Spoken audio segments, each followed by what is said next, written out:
to economically make this work, we need to grow a lot of salad mix, essentially, and other things that are like that. Yeah, Hakurei turnips or something like that. Hakurei turnips. And radishes. Radishes, yes. Yeah. Yeah, stuff that grows real quick. Yeah. And has a high dollar value per square foot. Yeah. On a 1 acre or sub-acre farm, you have to have some high dollar value per square foot per unit of time that it's in the bed crops. So we're going to be growing those stuff hopefully on about a quarter to a half of the area, but that's going to be integrated with forest gardens. So we'll have rows and clumps of trees and shrubs, and those will be providing biomass and nitrogen fixation to help provide fertility to the beds that are otherwise just growing a bunch of little baby greens all the time. So that inside our system it's sustainable because we've got these little beds growing a bunch of greens, and we've got a bunch of biomass and nitrogen being fixed. And also in the heat of summertime, it's nice to have a little bit of shade for your greens. So we can grow those intensive crops in the alleyways between the trees. So it's not like we'll have our intensive beds over here and our forest over there. We'll have an area that's kind of more like a savanna with different trees and shrubs and berries and perennials with annuals in between. And you take nice long swings, and you can shift your weight a little bit with the rhythm of it. Your arms essentially stay steady, and you're mostly using your core and your legs. That's what these tools are good for, is using your core and your legs, so you can just keep going slow and steady and cover a lot of ground and work for, all day harvesting grain or whatever. Yeah. Without exhausting yourself.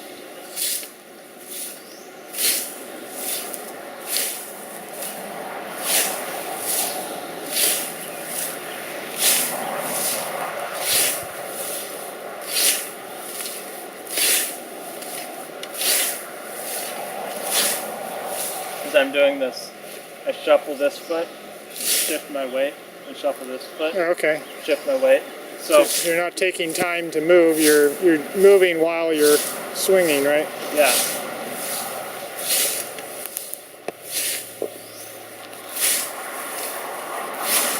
I'm excited. I just found out about that recently, and I'm really excited to tap trees. Supposedly, what I've been reading is that the best ones are about 4, what was it? They're not too big, maybe 4-inch diameter. Yeah, something like that. Yeah, we used the big ones that were, I don't know, 30 inches in diameter or more. Oh, wow. And they have maybe 3 plugs on them. Nice. 3 taps. That's great. And all this black stuff would be around the base, and, kind of the white moldy stuff, and you get that, you can kind of smell it, just kind of leaking out of the cracks and crevices of it. Wow. Yeah, so what we'll probably do is coppice it, because maples respond really well to coppicing and pollarding. So we'll probably let it grow up for a while. It's already got some suckers coming off, so we'll probably hopefully have it be bushy, multiple trunks, and then periodically just coppice the different trunks and select a few suckers. Yeah. So coming up this way, here's more Lapsana. You can see the leaves are decent size. That's wonderful, sweetie. And this is the path that the ducks have trampled down through the weeds. Yeah. They always come single file through this to get to them from the garden. Yeah. So, got an apple tree here. This was propagated. We just took a cutting and stuck it in the ground, and it sprouted. Where's your paths here? Where's stuff? Okay. It's kind of hard to tell. So I transplanted these plantains, and I found a nice big healthy looking one somewhere. And oh, that's a very nice one. With healthy, good garden soil, they grow very, very vigorously. Yeah. Some more over there too.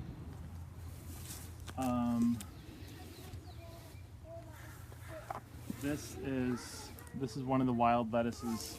No, I'm sorry. This is a sow thistle I'm saving for breeding project, and here's some wild lettuce. I transplanted both of these in because I found them growing in parking lots, and Okay. They were either really vigorous or really mild. There's something about them that was nice, so I pulled them in here. Got nice dandelions. Look at those leaves size. Oh yeah, most of these dandelions are transplanted, and especially the ones. Yeah, you found a good variety or something and transplanted it. Yeah, whenever I find a really happy looking dandelion or sow thistle or wild prickly lettuce or whatever, I put them in my garden. Yeah. This is a lot of the kale from last year that's going to seed, so we're gonna Okay, nice. save all that seed, and then we can do tons of throw sowing. I love having lots of seed, and when you grow it yourself, it's free. Yeah. So if you have lots of seed, you can just throw handfuls of seed where you want something. 95% of it can die, and you can still get a bunch of healthy, happy plants. And those ones are the most vigorous from that whole handful of seed, because only the most vigorous ones will necessarily survive that. So you can get very robust plants. We've got some strawberries growing through here. I think the ducks have been eating most of them, so we might need to fence these off if we actually want strawberries. I've got some garlic and some lemon balm growing through here. And yarrow. I've planted yarrow throughout these gardens because it's a wonderful herb and it's a great pollinator. Yeah, attractant. Yeah. Right. It's not. Yeah, yarrow is not a pollinator. It attracts pollinators. So have to come down this way.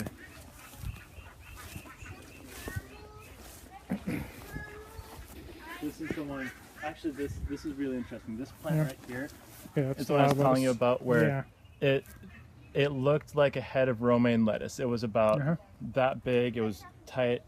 I transplanted it here at one point. I lopped it off, and domesticated lettuce does cut and come again. This stuff is wild lettuce, and so it came back with these really scrawny, really spiky, really bitter leaves. Yeah, it looked something like this before.